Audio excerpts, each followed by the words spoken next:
Voyageurs de la mer. Shalom les amis, bon après-midi. Désolé pour les retards et les problèmes techniques. Baruch Hashem que vous êtes là, fidèles à Yeshiva de Rabbeinu, Ashrenu. Il faut bien un petit peu de... Il faut bien qu'il y ait un petit peu de... Amalek qui travaille. Mais Baruch Hashem, rien de grave. Voilà, Baruch Hashem, on arrive.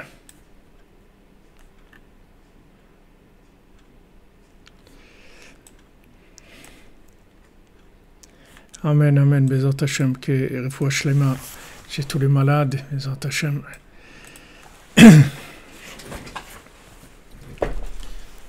Voilà un peu de suspense, comme vous dites, Madame Frima. Il faut bien un petit peu qu'on nous montre un peu la valeur des choses. On va croire que c'est normal. Il n'y a rien qui est normal. Ce qui est normal, c'est le vide et c'est ça le normal. Baruch Hashem, Rabbeinu, tous les jours, c'est des grands tikkunim. Ce sont des merveilles, des grands cadeaux d'Hachem. Ashrenu. Allez, comme vous dites, on va aborder sur le bateau. Voilà. Shalom, notre ami Ouda Genassia. Shalom à tous.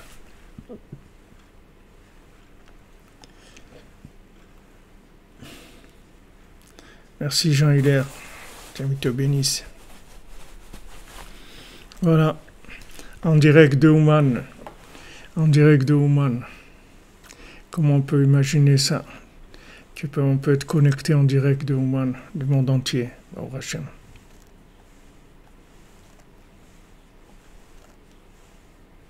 De la Réunion. Shalom. Shalom Samia Zougar. Israël bien fortuné, refoua shlema, Bezat Hashem. Que des bonnes nouvelles pour tout le monde, Bezat Hashem, refoua shlema pour Janine, Bateglantine, pour tous les malades, Bezat Hashem, refoua shlema. Et les Ivougim, je vais vous m'envoyer les cartes d'invitation là pour les mariages, Bezat Hashem. Qu'il y ait des mariages en série, des naissances en série, des réussites dans tous les domaines en série. Qu'on fasse connaître Rabbeinu, que le monde entier prenne conscience de la grandeur de Rabbeinu et de ses conseils.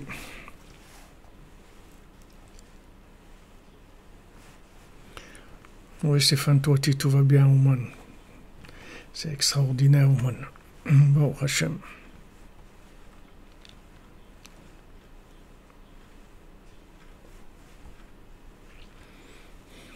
Amen, Karanka, que Hachem vous bénisse aussi.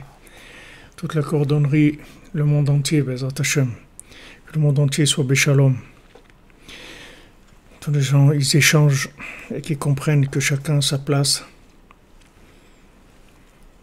Et qu'il n'y a personne qui a besoin de prendre la place de qui que ce soit. Chacun a sa place attitrée, qu'Hachem lui a donné sa place.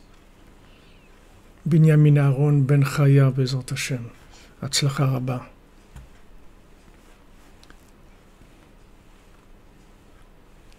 Valérie Badjanine, refoua shlema. Oui, il existe l'écouté de Philote en français, Stéphane Touati.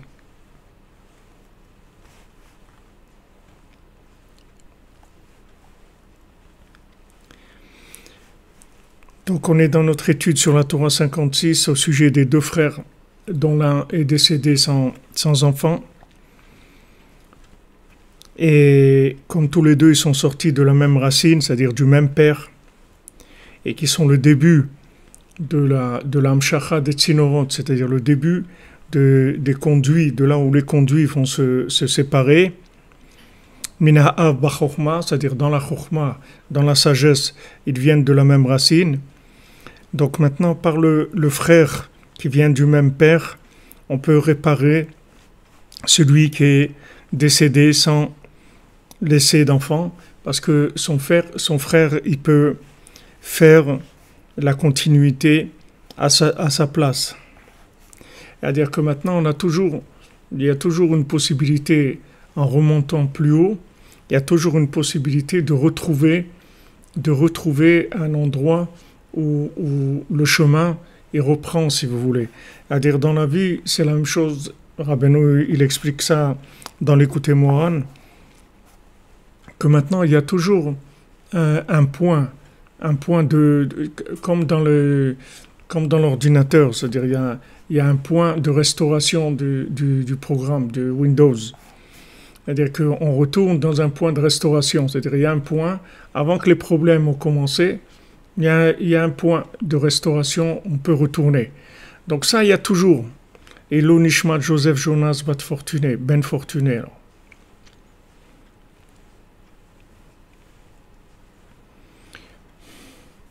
Aaron Ben Mazal, une bonne parnassa, Bezant Hashem. Hashem vous donne Beshefa, vous que puissiez diffuser Rabbeinu dans le monde entier, Bezant Hashem. Il y a toujours un point, si vous voulez, quand on remonte, il y a toujours un point où le chemin il reprend. C'est-à-dire que quand il y a un blocage ou une difficulté, c'est toujours à l'endroit où on se trouve, mais quand on monte plus haut, c'est-à-dire on remonte, il y a un point de restauration, c'est-à-dire il y a un point où on peut repartir à partir de ce moment-là. C'est pour ça qu'il n'y a pas d'Iouche que le désespoir n'existe pas, parce qu'il y a toujours une possibilité d'arranger. Comment on arrange?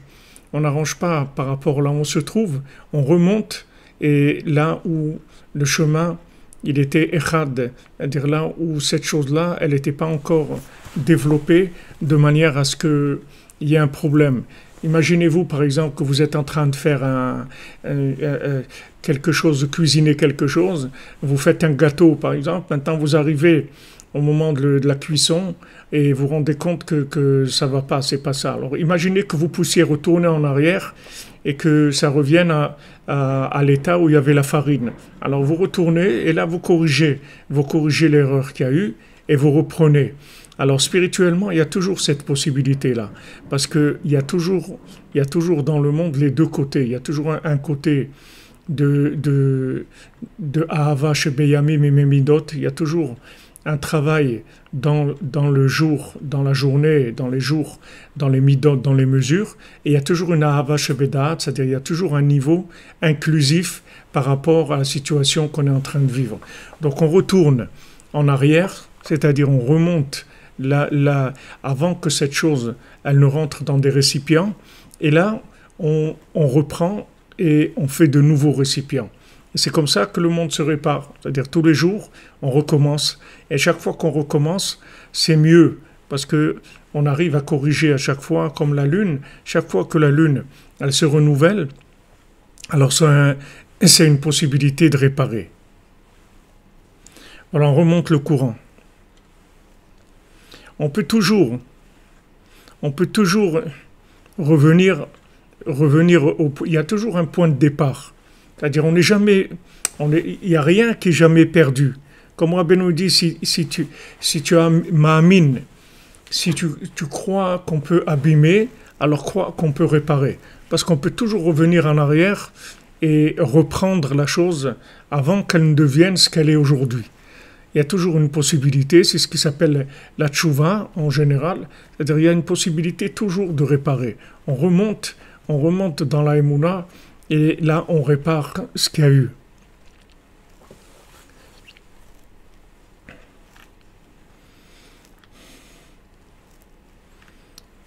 Vous dites que c'est pas évident de savoir où on s'est trompé. Vous n'avez pas besoin de savoir où vous vous êtes trompé. Ce que vous avez besoin de savoir, c'est qu'aujourd'hui, ça ne marche pas. Donc, si ça ne marche pas, ça veut dire qu'il y a quelque chose qui bloque quelque part. Maintenant, vous devez juste remonter. Vous remontez dans la Emouna. C'est-à-dire que quand vous remontez dans la foi, ça répare tous les développements qu'il y a eu après. C'est-à-dire, c'est pas que vous avez besoin c'est pas une opération...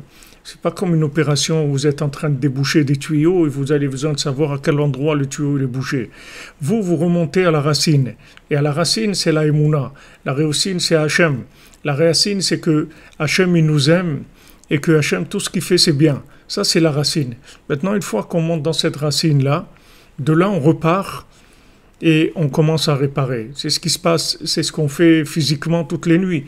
Qu'est-ce qu'on fait toutes les nuits? On va dormir, notre âme monte dans les mondes supérieurs, elle se renouvelle, et le matin, on repart avec Rabbi Munatecha, c'est-à-dire on repart avec un nouvel entrain, avec un nouvel optimisme, parce que c'est une nouvelle journée. Comme c'est une nouvelle journée, tout est possible, puisque maintenant il y a une nouvelle journée.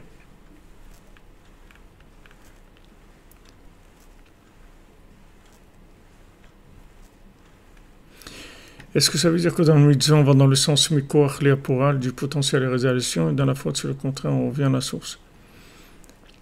Oui, oui, exactement. C'est-à-dire que maintenant, quand, quand on fait quelque chose, on fait sortir quelque chose du potentiel à la réalité. Quand la réalité, elle est pas jojo, comme on dit, alors on remonte dans le potentiel. Et là-bas, on répare. Et là-bas, tout se répare. Voilà, c'est ça. À la racine, comme vous dites, il n'y a pas de bouchon à la racine.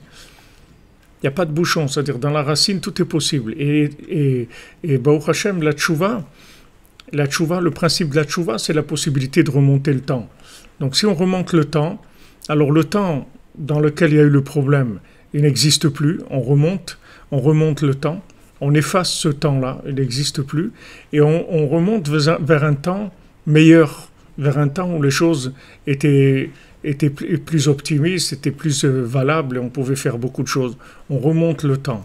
Et la tchouva, c'est ça. Tout le principe de la tchouva, c'est le principe de remonter le temps. Rabbeinu dit que le Yom Kippour, c'est pourquoi le jour de Yom Kippour, ça pardonne toutes les fautes, parce qu'on remonte le temps. C'est-à-dire on a la possibilité de remonter vers des points où c'est au-dessus du temps. Yom Kippour, il s'appelle Shabbat Shabbaton, c'est-à-dire que c'est le Shabbat de tous les Shabbats. Donc ça répare absolument toutes les fautes, parce que n'importe quelle faute, elle vient d'un endroit où il y a eu des problèmes. Quand quelqu'un il a des problèmes au cœur et qu'ils font un pontage, c'est-à-dire ils font un pontage, c'est-à-dire qu'à un moment la veine elle est abîmée quelque part, l'artère, la veine est abîmée, alors ils vont à un endroit, ils reconnectent deux endroits et ils laissent tomber complètement l'endroit où il y avait le problème. Ils remontent plus haut à l'endroit où ça marche. Alors dans la vie, Baruch Hashem, on a toujours la possibilité de remonter le temps et de retourner vers des points qui sont des points absolus par rapport à ce qu'on est en train de vivre. Alors ces points-là, c'est l'Aïd Bodedout, c'est Chatzot, c'est Shabbat. Pourquoi c'est écrit que celui qui garde Shabbat, on lui pardonne toutes ses fautes? Parce que le fait que maintenant quelqu'un il monte au-dessus du temps, automatiquement ça répare tout ce qu'il a pu avoir dans le temps. Alors ces deux frères-là maintenant, ils sont sortis tous les deux, ils viennent du cerveau du père.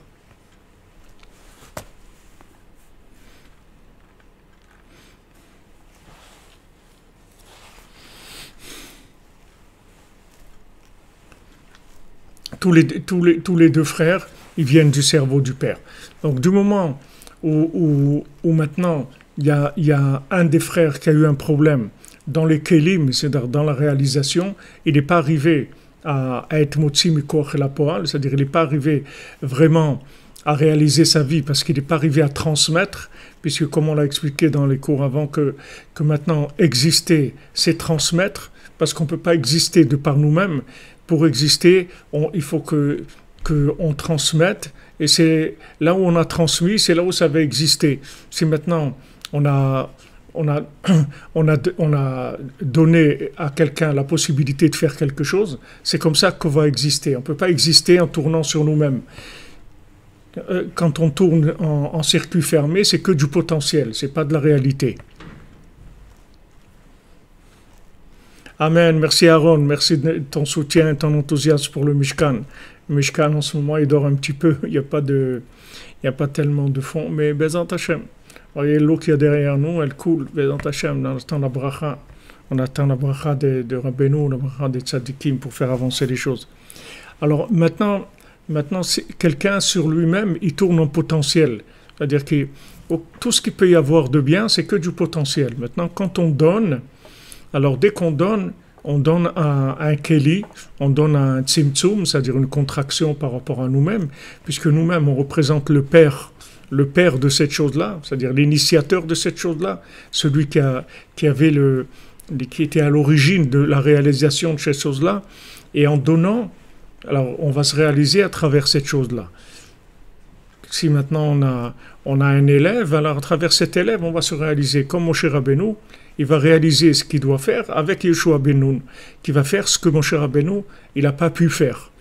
Il va se battre contre Amalek, il va faire rentrer le peuple en Eretz Israël, il va faire énormément de choses, Yeshua ben Nun, tout par la transmission de son maître.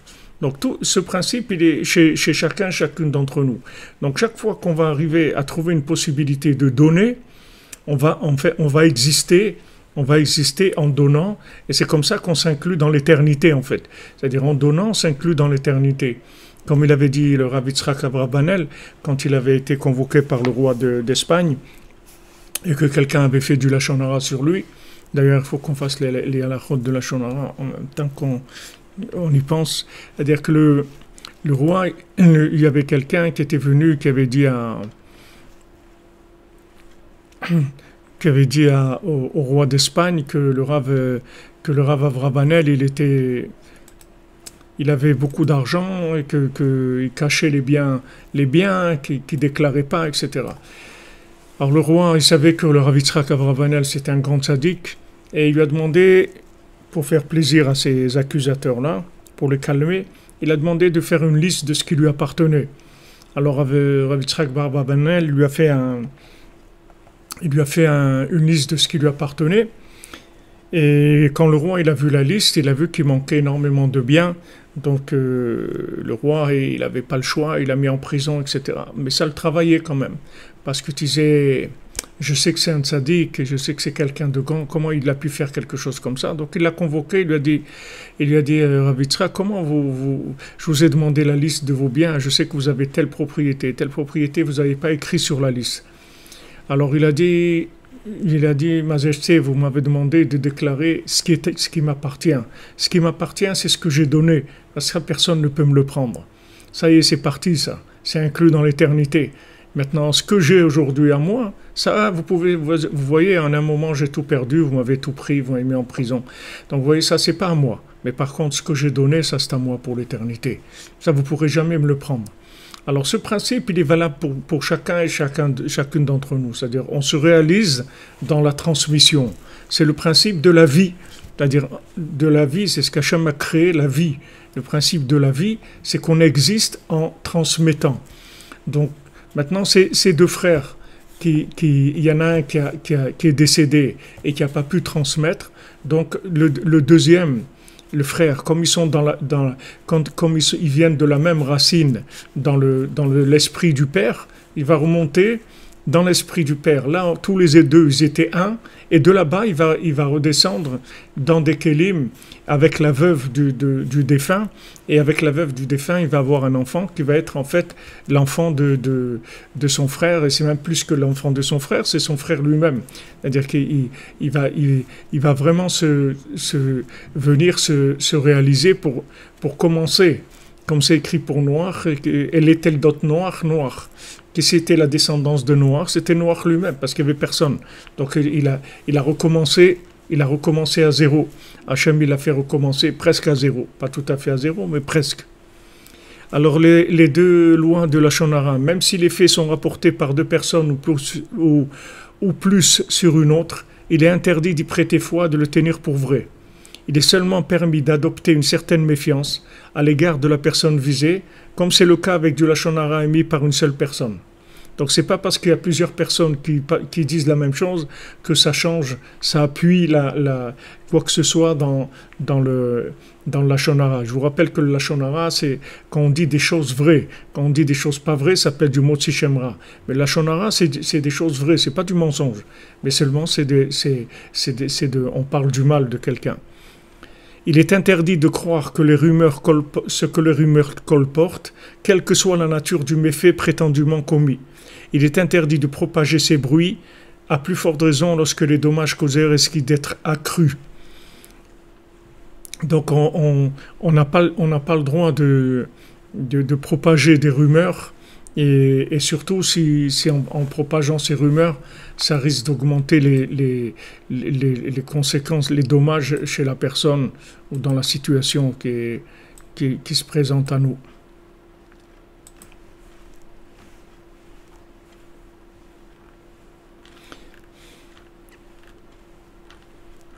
Et les toldot nana.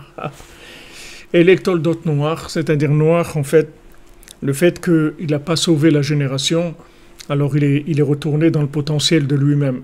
Et les toldot noirs, c'est-à-dire il est retourné en lui parce que il n'a pas pu amener dans le monde, il n'a pas pu amener il n'a pas pu sauver le monde en fait. Alors chacun d'entre nous, on est dans les mêmes situations. C'est-à-dire que maintenant, on est tous des groupes d'âmes, on a tous des racines, comme on dit, des atomes crochus avec des âmes. Et quand on bouge, quand on fait des choses, alors on est des influenceurs par rapport à ces âmes. On influence ces âmes-là, comme on l'a vu dans le début de la Torah 56, que Rabbeinu dit, il y a des gens qui ont du pouvoir, qui ont un pouvoir réel, c'est-à-dire qui ont de l'autorité, et il y a des gens qui ont un pouvoir caché, c'est-à-dire que l'autorité, elle ne se voit pas, mais ce sont des influenceurs qui influencent de l'intérieur. Donc tout ce qu'on fait dans notre vie, ça influence des choses. Quand on fait du bien, ça influence le monde. Quand on fait Chatzot, ça influence. Quand on fait Tikkun HaKlali, ça influence. Quand on étudie la Torah, chaque mot de Torah qu'on dit, c'est les noms d'Hachem qui se propagent dans le monde et qui ont du shalom et de la hava entre les gens. Alors, ces paroles d'Hachem, elles vont loin, elles vont très loin, elles vont réveiller des gens. Donc tout ça, c'est des kelim, c'est de la démultiplication, si vous voulez, des individus. Plus les individus se démultiplient, et plus c'est grand, et plus Hachem se révèle dans le monde. Hachem se révèle par la démultiplication. C'est-à-dire il y a que donner qui fait exister. Prendre, c'est le contraire. Quand on prend pour donner, ça va. Si quelqu'un il prend parce qu'il va donner, il n'y a pas de problème. Mais si quelqu'un il prend pour prendre, au contraire, il retourne dans le potentiel. Il se cache de lui-même. Au lieu de se développer, il se cache.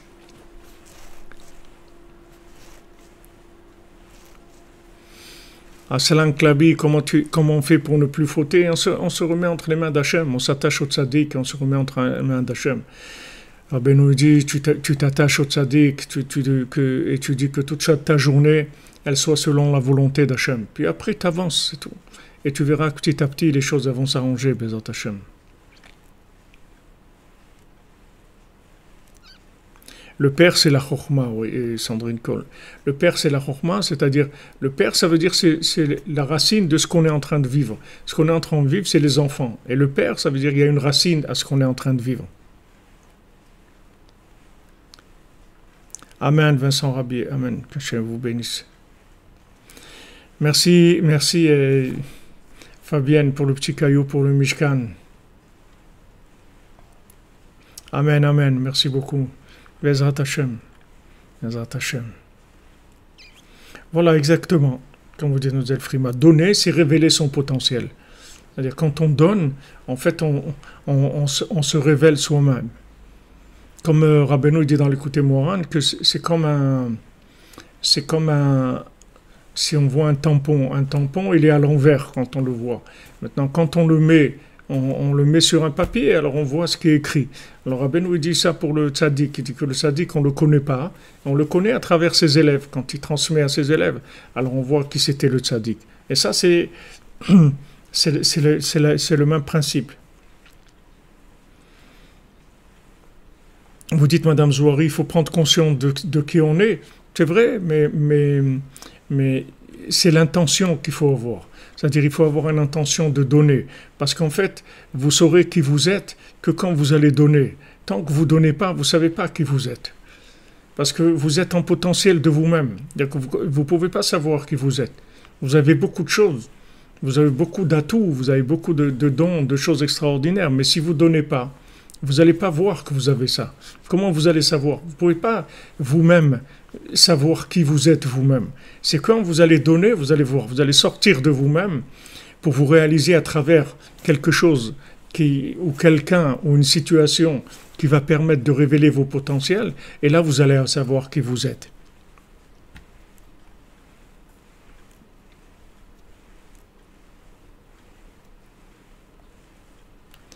Voilà, Baruch Hashem. Alors maintenant, le tikkun et la tzala chez Achiv Matzilo. Maintenant, le tikkun, c'est-à-dire la réparation et le sauvetage, en fait, que son frère va le sauver. C'est-à-dire son frère, il va le sauver maintenant, puisque il va se marier avec la veuve et il va avoir un enfant avec la veuve, donc il va sauver son frère. Maintenant, le but, c'est de repousser le pouvoir négatif, Sheu Malchut Amalek, qui est le pouvoir de Amalek, Sheu Keneged Malchut Dikdusha.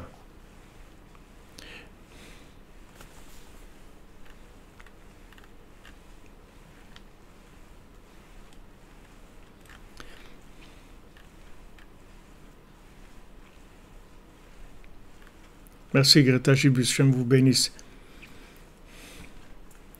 Exactement, comme vous dites, Dvorah Alp, c'est le receveur qui nous révèle. Maintenant, le problème, c'est que si maintenant on ne donne pas, alors on est un potentiel, si vous voulez. Allez, on a une matière première, si vous voulez. On est la matière première de nous-mêmes. On n'a pas encore, on est comme une pâte à modeler. On n'a pas été modelé encore, on n'a pas de forme encore. La forme, c'est la forme du récipient qui va recevoir de nous. C'est là où on va se réaliser à travers ce récipient. Maintenant, sinon, on est une pâte à modeler. Et quand on est une pâte à modeler, on est en danger, parce qu'on peut tomber dans les mains de Amalek. Parce que Amalek, comme je vous l'ai dit plusieurs fois, il cherche les gens qui ne se sont pas trouvés. Il cherche les gens qui ne se sont pas réalisés. Donc, il est là, il cherche tous les gens qui sont en quête d'eux-mêmes. C'est-à-dire qu'ils se cherchent, ils ne savent pas qui ils sont.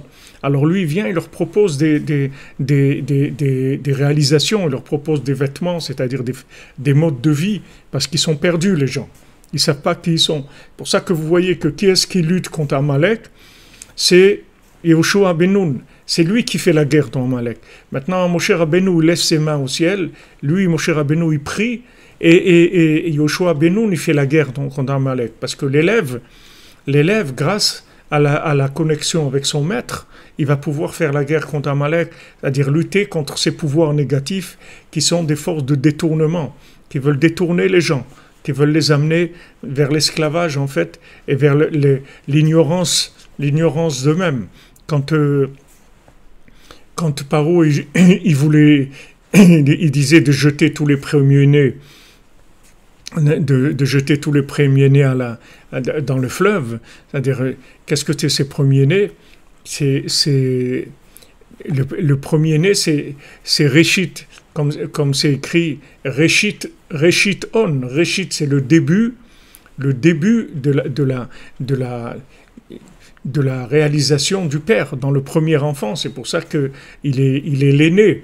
Il est l'aîné, c'est-à-dire chaque fois que maintenant il y a un enfant qui naît en général, c'est-à-dire il révèle ce qu'il y avait dans le cerveau du père, et quand c'est un premier-né, c'est encore plus fort, parce que c'est le premier qui a ouvert la porte.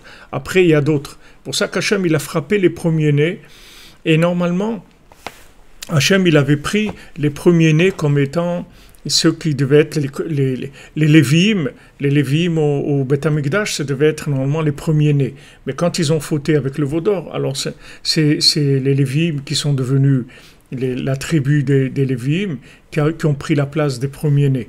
Mais quand Paro il voulait jeter tous les garçons dans le fleuve, alors le garçon c'est Zachar, c'est la chambre Zachar, c'est-à-dire Zachar ça veut dire masculin, ça veut dire mémoire, c'est-à-dire il voulait jeter la mémoire dans le fleuve, c'est-à-dire jeter la mémoire de ce que la personne est, il voulait la jeter dans le fleuve. Alors ça se passe tous les jours, il y a ça. C'est-à-dire que maintenant la société, elle cherche des gens comme ça. C'est-à-dire d'abord, elle essaye de formater les gens de manière à ce qu'ils rentrent dans un moule qui n'a rien à voir avec eux-mêmes, mais qui est un moule de fonctionnement. C'est-à-dire on propose un moule de fonctionnement standard avec l'école, avec tout ce qu'il y a, avec tout ce que la société peut nous proposer. C'est des existences standards. C'est vrai ce que vous dites, Rachel Levi, qu'on peut donner qu'à quelqu'un qui veut recevoir. Mais ça aussi, on fabrique le vouloir de recevoir. C'est-à-dire ça aussi, il faut donner envie. Comme quelqu'un, vous voulez qu'il mange, vous lui faites quelque chose d'appétissant, de bien présenté, d'agréable, qui sent bon, etc. Qu'il aime aussi. Vous essayez de faire le maximum. À ce moment-là, la personne, elle veut recevoir. Il n'y a pas de problème. Elle va vouloir recevoir. Quand est-ce que les gens ils se ferment? C'est quand la méthode aussi, elle est pas, la méthode de transmission, elle est pas valable. C'est-à-dire, il n'y a pas assez d'amour, il n'y a pas assez d'intérêt pour la personne, etc. Alors, il y a des choses qui se bloquent. Mais si vous voulez, si on se trouve pas, alors il y a des gens qui sont spécialisés, il y a des Amalekim qui sont spécialisés de ramasser les gens qui ne se trouvent pas, les gens qui ne sont pas trouvés, des gens qui traînent. Alors ils viennent, ils les prennent, ils traînent, ils leur proposent toutes sortes de choses, toutes sortes de modes de vie. Alors il y a le mode de vie du début, c'est des voyous, des gangs, des choses comme ça, des gens qui sont désœuvrés, qui n'ont rien à faire, etc. Alors on leur propose toutes sortes de formes de vie comme ça, qui sont si vous voulez, des gens qui deviennent des opposants à la société, qui ont des fonctionnements dangereux, etc. Mais il y a d'autres aussi qui sont au col blanc, qui sont des gens qui sont dans la politique ou dans n'importe quoi. Mais ils ne sont pas à leur place, c'est tout. Lui, Amalek, la seule chose qu'il veut, c'est qu'on ne soit pas nous-mêmes, c'est tout. Le reste, ça ne l'intéresse pas. Même si on réussit très très bien, mais que ce n'est pas nous-mêmes, ça lui va très bien. Parce que du moment où on n'est pas nous-mêmes, lui, il utilise nos énergies. Parce que nos énergies, elles vont sortir, et elles vont se réaliser que quand on sera à notre place. C'est là où nos énergies, elles vont pouvoir être, notre potentiel, il va donner à fond. Vous voyez, quand quelqu'un se trouve, quelqu'un aime ce qu'il fait, alors voilà, il se donne à fond. Il y a plus de, il dort pas beaucoup, il mange pas beaucoup, il pense pas à manger, il pense pas à dormir, il fait ce qu'il a à faire. Quand il en peut plus, il tombe et il dort. Et quand il ne peut plus d'avoir faim, il mange quelque chose. Il prend un morceau de pain, comme le cordonnier, il prend un petit morceau de pain et au milieu de son travail, il continue à travailler. Et quand il est épuisé, il dort. Pourquoi? Parce que il est passionné dans ce qu'il fait. Cette passion, elle vient de quoi? Elle vient du fait qu'il est lui-même, c'est tout, qu'il a trouvé sa place. Alors maintenant, cette passion, elle vient d'où? C'est un feu, ce sont des énergies, c'est de l'enthousiasme qu'il y a dans la personne. Il y a un feu. Ce feu, il s'allume quand la personne elle est en contact avec elle-même, c'est-à-dire elle réalise ce qu'elle est, elle se réalise. Là, il y a de l'enthousiasme, il y a de l'amour, il y a de la joie, on peut faire des choses énormes. C'est-à-dire, une fois que maintenant on s'est trouvé, on peut faire des choses énormes parce qu'on a beaucoup de capacités. Seulement, ces capacités-là, elles ne peuvent pas se mettre en place sur ce qui n'est pas nous-mêmes. Alors quand on vit une vie de clown, en fait on tourne au ralenti, on tourne juste au SMIC de nous-mêmes. Et qui est-ce qui utilise les énergies? C'est Amalek. C'est Amalek qui utilise les énergies.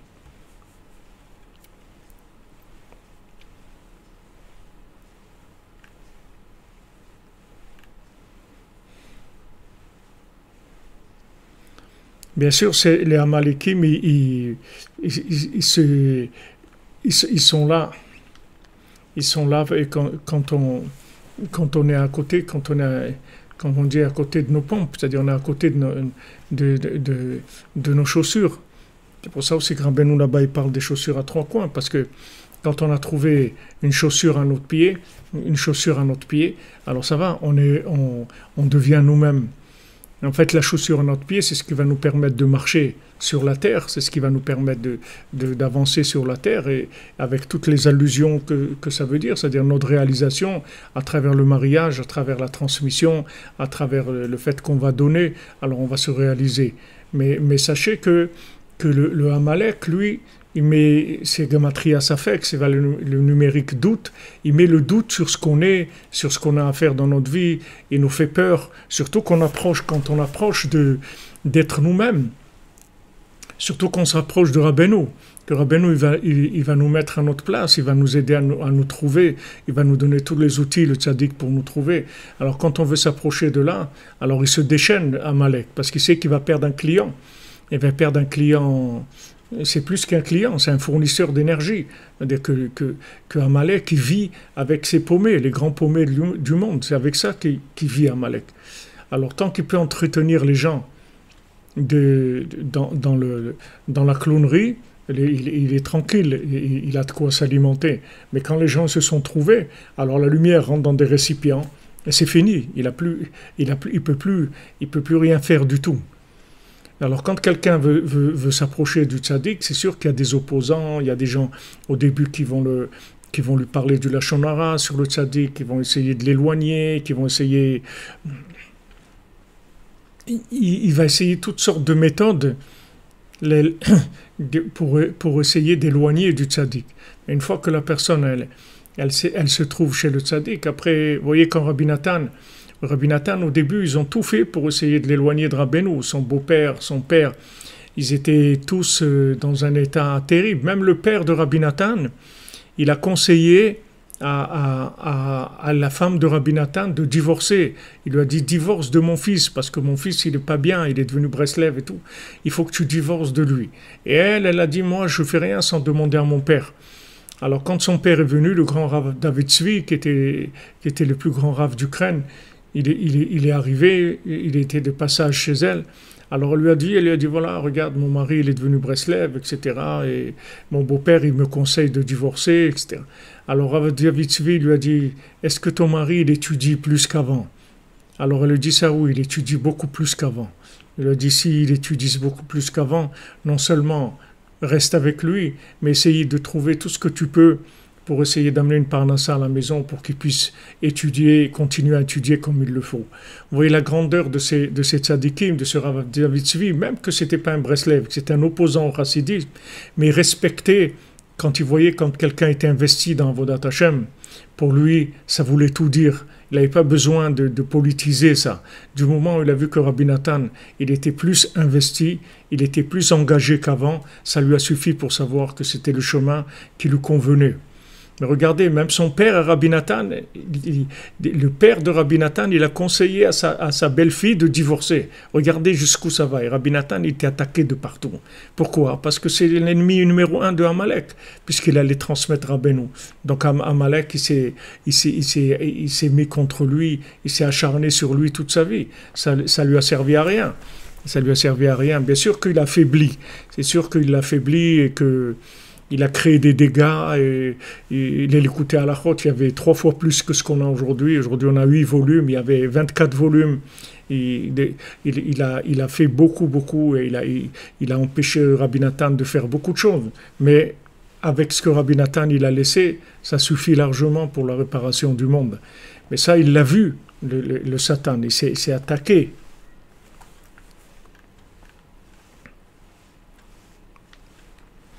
Il était plus qu'attaqué par ses proches, il était rejeté de tout le monde.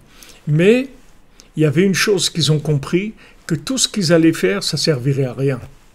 Parce qu'ils ont vu en lui une détermination qui était absolue. C'est-à-dire, ils ont vu que c'est pas quelqu'un que maintenant il a trouvé un nouveau, comme on dit, un nouveau hobby.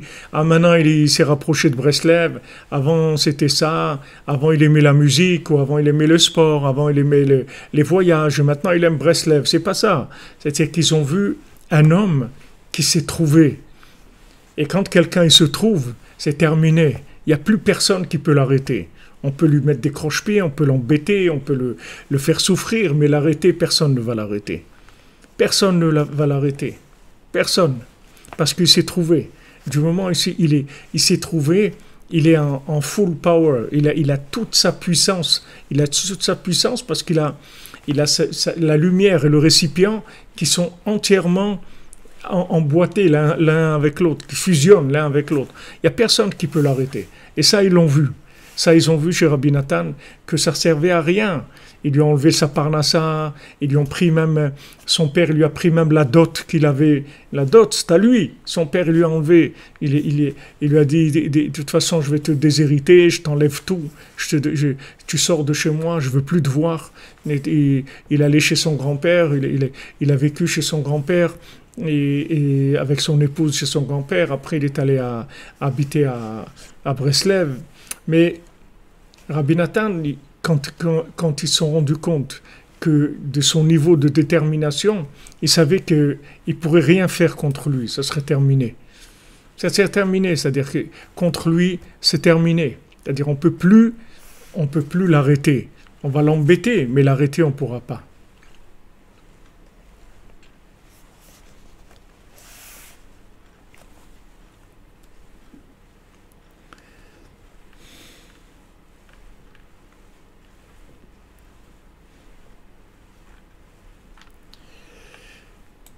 C'est, si vous voulez, c'est pas de l'injustice, c'est pas vraiment de l'injustice, c'est que en fait, quand quelqu'un se trouve, c'est la révélation d'Hachem, c'est la révélation d'Hachem dans le monde, quand quelqu'un il est à sa place. Alors tout se met à sa place.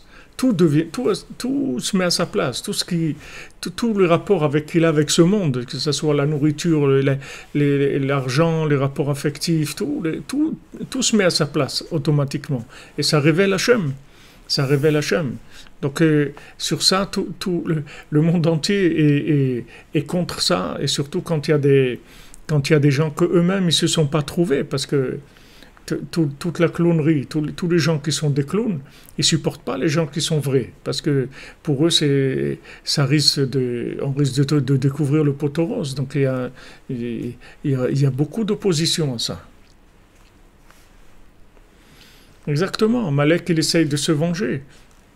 Et aujourd'hui aussi on vit ça, puisqu'on voit que la Torah du tzaddik, elle se révèle dans le monde, c'est-à-dire que les gens ils se trouvent, de plus en plus il y a des gens qui trouvent leur place, qui se trouvent dans leur communication avec Hachem, qui commencent à parler avec Hachem, et qui voient que Hachem se révèle à eux dans des situations, uniquement par la communication.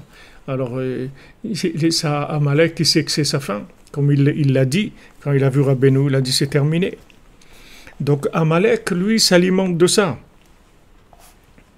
C'est-à-dire que maintenant, en fait, Amalek, c'est Mechiat Shem. Il dit, ça veut dire, il veut effacer le nom. C'est-à-dire, il veut effacer le nom. C'est-à-dire, il veut que les gens ils aient des surnoms, en fait. Il veut pas qu'ils aient leur nom à eux, comme ils sont vraiment. Il veut leur coller un surnom. Il veut leur coller un surnom. Au lieu que maintenant, ils s'appellent par leur nom, on les appelle par un nom d'emprunt. Un nom d'emprunt. Et ce nom d'emprunt, ça fausse complètement l'identité de la personne. C'est quelqu'un, il a un prénom. Ce prénom-là, c'est le prénom de son âme. Si on l'appelle par un autre prénom, quand on l'appelle, c'est pas lui qu'on appelle. On appelle un sosie, on appelle un clown, on appelle quelqu'un d'autre, un déguisement, mais on n'appelle pas à lui. Donc, Amalek, il veut effacer le nom de la personne. Parce que dans le nom de la personne, en fait, il y a le nom d'Hachem. Puisque l'âme de chacun, c'est une partie d'Hachem. Donc quand on appelle quelqu'un par son nom, en fait, on appelle la divinité qui est en lui, la vie qui est en lui, son véritable identité. Et lui, Amalek, il veut effacer le nom.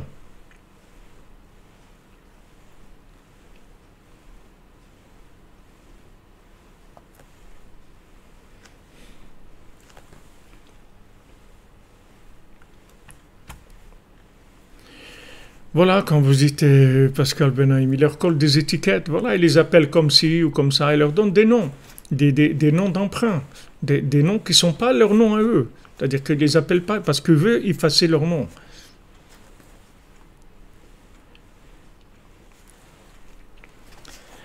Ou Malchut Amalek ou Prinat Mechiat Shem. Vous voyez ce qu'il dit, le pouvoir de Amalek, c'est d'effacer le nom.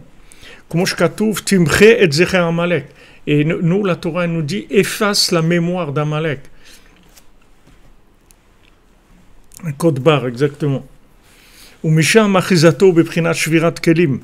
Alors maintenant, c'est de là-bas où il a toute l'emprise, c'est-à-dire Amalek, parce que les gens ils se sont pas trouvés, ils n'ont pas des récipients adaptés à leur lumière. Alors de ça, il vient, il leur donne un autre nom, c'est-à-dire une autre orientation, un autre but dans la vie. Parce que les gens, ils ne sont pas construits, ils n'ont pas de récipients. Ils n'ont pas de récipients. Samuel S., vous dites, c'est pas clair, cette histoire d'Amalek, c'est toute l'étude de toute la Torah, c'est d'arriver à repérer ce comportement amalékien là. C'est un comportement, ce sont des façons de voir la vie, c'est pas un individu qui est spécialement Amalek. Fouachlema pour Michael ben Miriam. Alors maintenant, quand la personne n'a pas les récipients, c'est-à-dire quand vous ne donnez pas à la personne les moyens de vivre sa vie, alors elle va vivre selon les moyens du bord, comme on dit. Et les moyens du bord, c'est pas obligé du tout que ça soit en rapport avec son identité. C'est-à-dire elle va faire ce qu'elle peut avec ce qui se présente à elle, avec les moyens. Mais si elle n'a pas les moyens pour se réaliser, elle n'a pas les récipients qu'il faut, alors elle va se trouver en situation de ribouille or, c'est-à-dire trop de lumière et automatiquement détournement de la lumière. Détournement de la lumière, c'est-à-dire que vous arrivez à ce que la personne, elle vive une vie qui n'est pas la sienne. Et elle peut en être consciente souvent, mais elle n'a pas le choix parce qu'elle n'a pas les moyens. Elle ne s'est pas donné les moyens, elle n'a pas fait les récipients qu'il faut.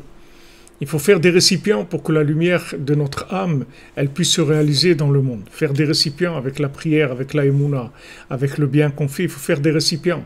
Quand on a des récipients, alors ces récipients, ils peuvent réaliser, dans ces récipients, on peut réaliser notre idéal, on peut réaliser la lumière de notre âme, elle peut trouver où se réaliser. Mais s'il n'y a pas de récipient, alors la lumière, elle se déverse, et à ce moment-là, Amalek, il profite de ça.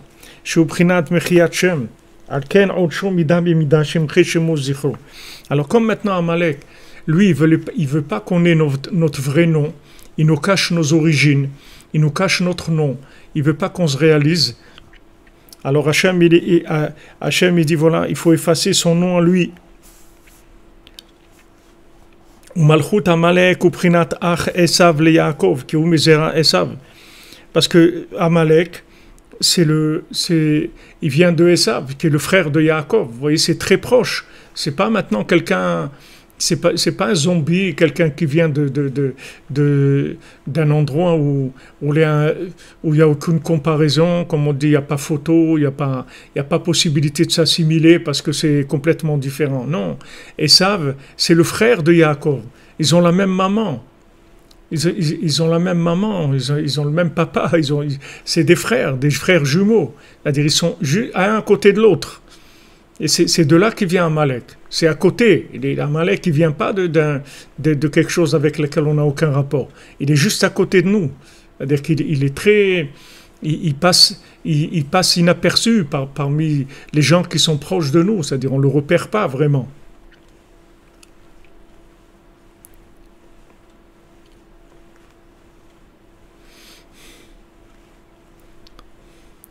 Et lo nishmat simcha batfrecha, Gabriel. תזכה למצוות השם איתו בניס. על כן מצוות ייבום באח, יארתי וקדושה מציל נפשו, שלא יתגבר עליו חס ושלום מבחינת אח עשיו ליעקב, שמלכות הרשע הנ"ל, שמתגברת עם היה מחיית שם חס ושלום. À dire que maintenant, pourquoi c'est le frère qui fait le hiboum? Parce que, justement, comme ils sont proches, alors c'est le frère qui va défendre contre le frère ennemi, si vous voulez. Il y a les frères ennemis, c'est-à-dire que y a Yaakov et Esav. Maintenant, quand on trouve un frère, c'est-à-dire quelqu'un qui est vraiment proche de notre façon de voir les choses, alors lui, il nous sauve du frère ennemi, c'est-à-dire du faux frère, en fait, de celui qui se présente soi-disant comme un frère, mais ce n'est pas un frère du tout. C'est-à-dire c'est quelqu'un qui veut usurper notre identité, qui veut usurper notre vie, qui veut complètement nous dévier. C'est Esav. qui est la racine de Amalek. Donc Esav, c'est un frère, mais c'est un frère ennemi. C'est-à-dire qu'il veut dévier complètement le but de la vie de Yaakov. Il veut l'emmener dans autre chose complètement. Donc quand il rencontre Yaakov, Esav, il veut l'emmener avec lui dans ses chemins de perdition. Et Yaakov, il dit, moi je ne peux pas te suivre, mon ami. Moi j'ai ma famille, j'ai mon travail, j'ai ma vie. Moi je ne peux pas te suivre. Moi je suis quelqu'un de construit. Je suis pas quelqu'un à l'abandon que tu viens lui proposer un mode de vie. Mon mode de vie, il est là déjà. Mon mode de vie, il est là. Je sais ce que j'ai à faire dans ce monde. Moi, je sais que je dois me lever à Chatzot, je dois faire Idbodedut, je dois faire Tikkun HaKlali, je dois être Besimcha. Voilà, je dois faire des bénédictions. Je dois avoir la crainte et l'amour d'Hachem. Je sais ce que j'ai à faire. Je n'ai pas besoin de tes propositions de mode de vie. Donc Yaakov, il fuit Esav, il le laisse, il lui dit, toi, va-t'en. Il lui fait des cadeaux, il lui offre des cadeaux, et il lui dit, va-t'en maintenant. Va, cours, continue à courir dans les déserts et dans les Ishsadé, va courir dans les champs. Continue à courir dans les champs. Comme Rabbi Nathan il nous a dit, c'est un homme des champs, c'est un homme de l'extérieur. C'est-à-dire il n'a pas de construction, il ne construit rien du tout. Il vit dans les champs, il vit à l'abandon complètement. Mais Yaakov, il est construit, il a 12 enfants, il a des femmes, il a un troupeau, il a une façon de vivre, il sait où il va. C'est pas du tout comme Esav. Alors bien sûr que dans la société où on est, où il y a une telle attaque des médias et de tout ce qui est Hollywood, etc., sur nos enfants et sur tout le monde.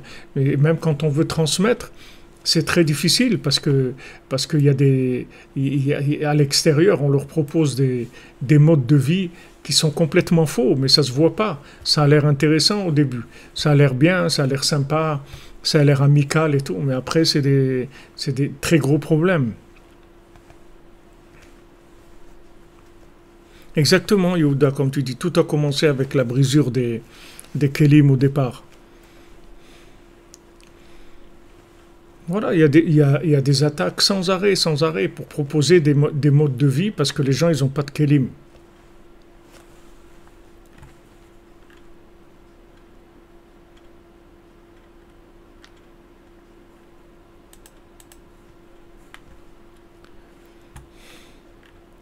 Il faut Shlema, Madame Zouari, pour le petit garçon, Bezat Hashem.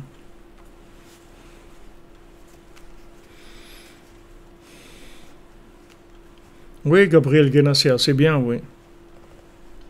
C'est bien de faire Idbo des doutes, oui. À côté du kever d'un parent, bien sûr.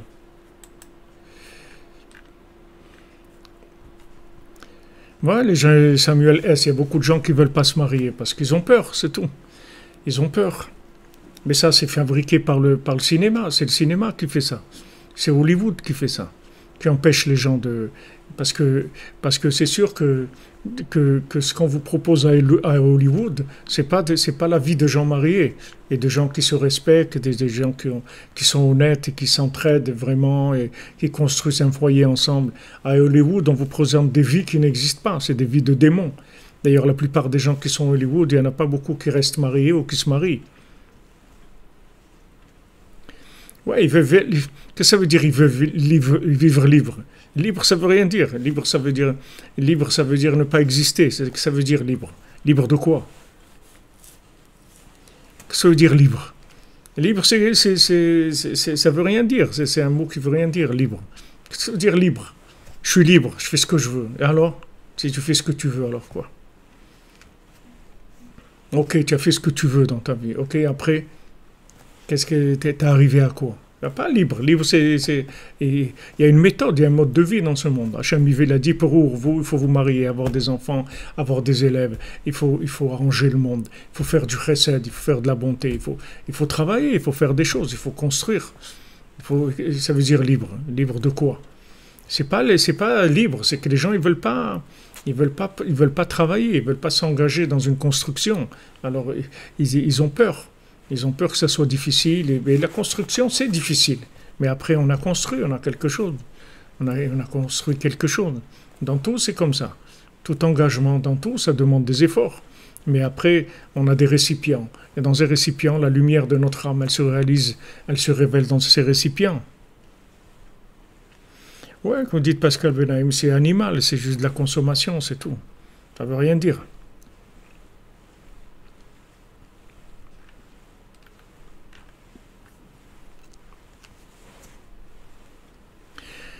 Voilà, quand vous dites elle est le prince, ça veut dire libre, c'est ne pas s'être trouvé, ne pas s'engager surtout. C'est ne pas s'engager. Le résultat, c'est que la personne ne va pas se trouver. Mais c'est pas s'engager. Il faut s'engager, même si on se trompe, c'est pas grave. Mais on s'est engagé, on a commencé quelque chose. Même si on se trompe, c'est-à-dire on ne réalise pas parfaitement la chose, mais même un petit peu, c'est extraordinaire. On a avancé déjà. Même un petit peu, on a avancé quand on s'engage. Même si c'est pas parfait, on n'est pas arrivé à la chose parfaite, mais on a commencé.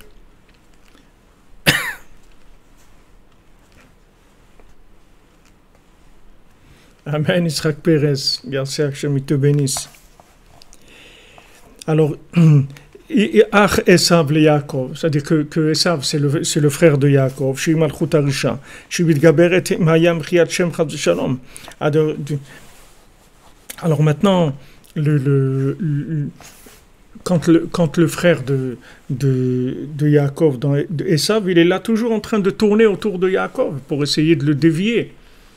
Il veut lui donner d'autres identités, tout le temps. Lui faire croire ça dans les exils, ouais, tu vas réussir, tu vas être un citoyen comme ça, tu vas être quelqu'un de décoré par le gouvernement, tu vas être reconnu comme ci, comme ça. On lui propose plein de modes de vie, plein de choses. La seule chose qu'on ne lui propose pas, c'est d'être lui-même. Ça, il n'y a personne qui veut. Parce que s'il devient lui-même, on a perdu un esclave. Et ça n'intéresse pas du tout à Malek. Alors maintenant, quand la personne, elle ne veut pas faire Yiboum, alors qu'est-ce qu'elle fait? Qu'est-ce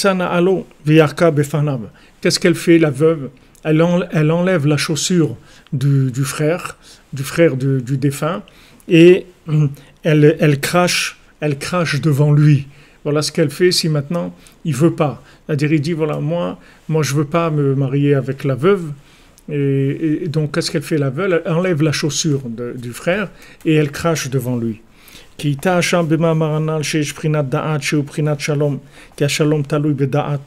que dans la Torah 56, on a vu qu'il y a une conscience qui est du shalom, qui est la paix, parce que la paix, elle dépend de la conscience. Plus la conscience est élevée, plus elle peut joindre des opposés. Donc elle fait le shalom. Et il y a une conscience extrêmement élevée qui est l'opposition, mais pour Hachem. Chez Behemet, Ahava Veshalom Vedaat Benehem. Que Behemet, c'est-à-dire que c'est des façons différentes de voir les choses, mais il y a un grand amour et un grand shalom entre les gens. C'est-à-dire entre Hillel et Shammai, il y avait beaucoup de respect, beaucoup d'amour, beaucoup de shalom. Maintenant, après, il y a eu Beth Hillel et Beth Shammai, c'est-à-dire après, il y a eu des élèves que, comme il dit Rabbi Nathan, qui n'ont pas bien compris les messages de leur maître, alors ils ont commencé à s'opposer, à faire des disputes mamash. Mais Hillel et Shammai, ils s'aimaient beaucoup, bien que leur façon de voir était différente. Mais il n'y avait pas de rapport entre le fait que la personne est différente et le fait d'être ami et de l'aimer. Ça n'a aucun rapport. C'est pas parce que quelqu'un il pense pas comme moi ou il n'est pas comme moi que je peux pas être ami avec lui et je peux pas l'aimer. Ça n'a aucun rapport. C'est deux choses qui sont collées mais qui n'ont pas de rapport. Ve'elu divrei Elokim Chaim. Maintenant, les deux, ce sont des paroles d'Hachem vivantes. C'est-à-dire que les deux, ils ont leur façon de vivre. Ils ont leur façon de vivre, de voir les choses différemment. Hillel, il voit la vie d'une certaine façon. Shammai, il la voit d'une autre façon. Ces deux façons-là sont vraies, parce que c'est leur identité à tous les deux. Et ils doivent être Béchalom. Et Béhava, ils doivent s'aimer et être Béchalom. Sans essayer de transformer l'autre en ce qu'ils pensent eux, ou il n'y a aucune opposition.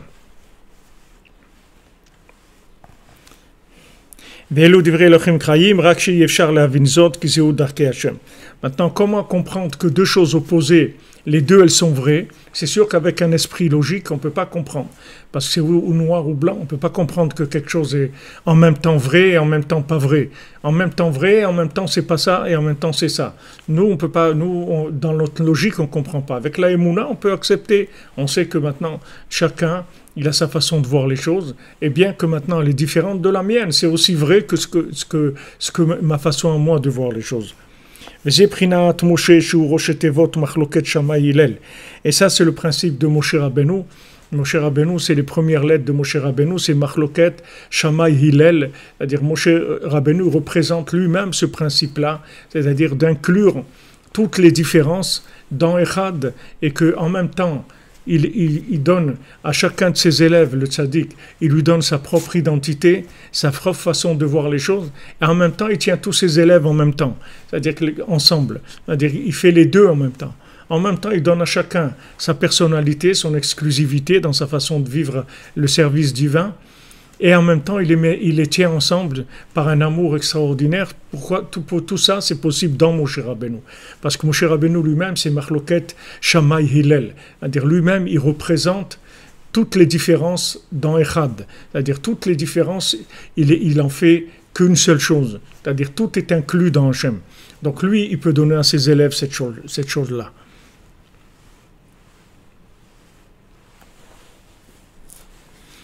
Et l'idée, vous demandez que ça veut dire les gens, ils n'ont pas de kelim, ça veut dire ils n'ont pas les moyens de vivre la lumière qu'ils ont en eux. Ils ont un idéal et ils n'ont pas les moyens de réaliser leur idéal. C'est-à-dire ils n'ont pas le caractère, les mesures qu'il faut pour vivre cet idéal-là. Pour Violette et Dvorin, Refoua, Yisroud Rabbeinu, Bezat Hashem.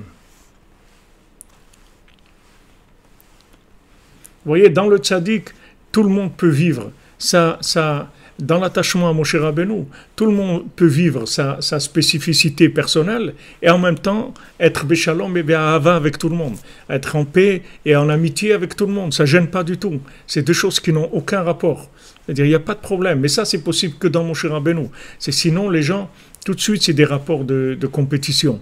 Mais dans le tzaddik, il a la possibilité de gérer ces deux choses-là qui sont extrêmement difficiles à gérer pour une personne toute seule. Mais dans Moshe Rabbeinu, c'est possible. Et ça, c'est le principe de la matzah. On avait vu que la matzah, c'était la base de la nourriture avant qu'elle ne devienne du pain, c'est-à-dire avant qu'il ne rentre dans le côté du levain, c'est-à-dire de la logique et de la réflexion. C'est-à-dire la matzah, c'est avant que la chose elle commence à se développer, quand elle est encore dans Echad. C'est la manne.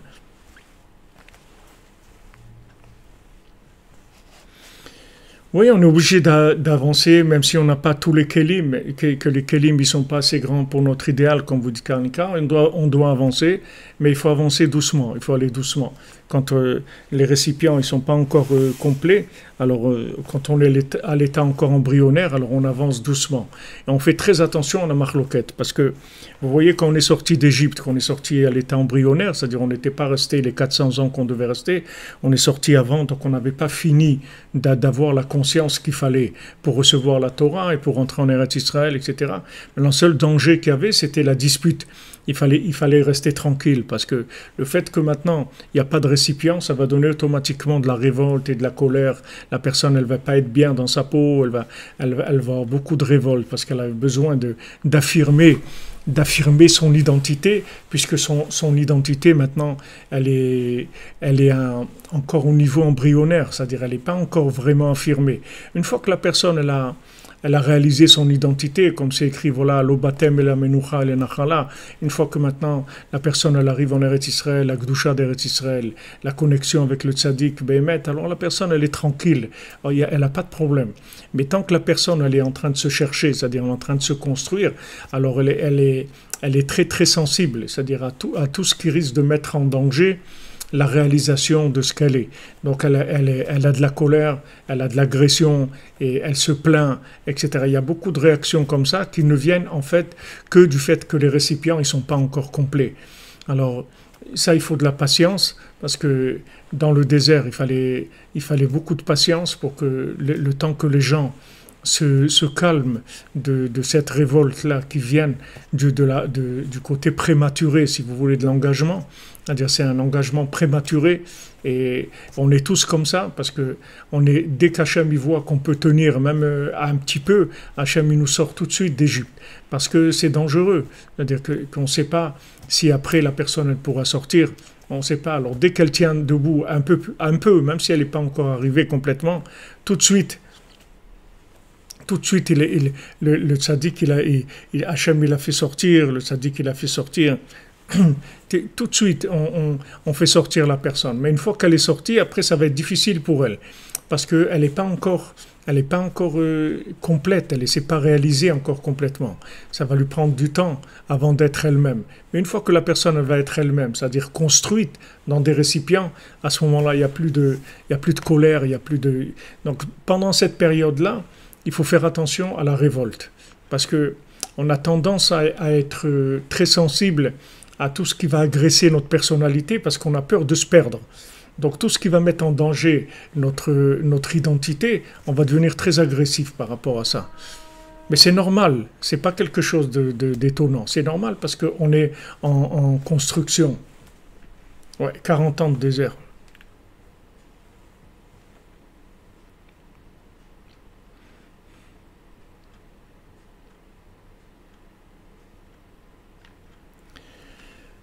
Voilà, comme vous dites. Bezrat Hashem, les amis, bonne journée, bonne continuation. On se retrouve à 4 heures pour le marchand et le pauvre. Merci d'être là. Merci de votre présence, votre soutien, votre détermination. Et Rabbeinu, il a dit, j'ai gagné, je vais gagner, j'ai terminé, je vais terminer. Bezrat Hashem, Besroud Rabbeinu, tous les tzadikim, Refoua Shlema pour tous les malades, des zivugim pour tous les célibataires, des enfants pour tous les gens qui peuvent en avoir et qui veulent en avoir, une bonne parnassa pour pouvoir diffuser Rabbeinu, Bezrat Hashem, et que de la joie et du bonheur, et que chacun et chacune se trouve, Béhémet, qu'elle trouve sa place, que chaque personne trouve sa place, et qu'elle soit en harmonie avec elle-même dans tous les domaines, Bezrat Hashem. Merci, que des bonnes nouvelles.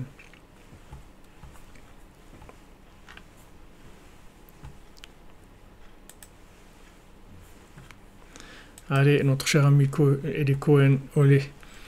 Hello, comment on dit,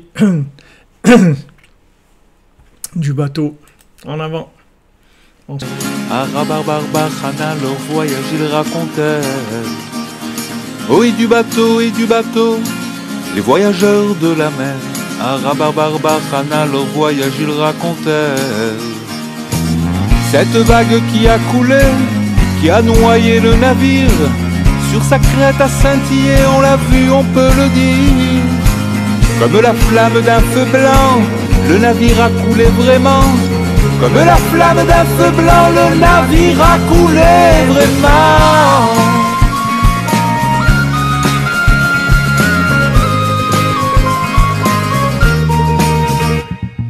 Oui, du bateau, les voyageurs de la mer. Arabarbarbar, Hana, leur voyage, il racontait. Oui, du bateau, les voyageurs de la mer. Arabarbarbar, Hana, leur voyage, il racontait. Cette vague, comment la dompter, comment triompher de la mer. À coups de bâton, il faut frapper la vague de la mer. Et sur ce bâton sont gravés des noms divins pleins de mystères. Et sur ce bâton sont gravés des noms divins pleins de mystères.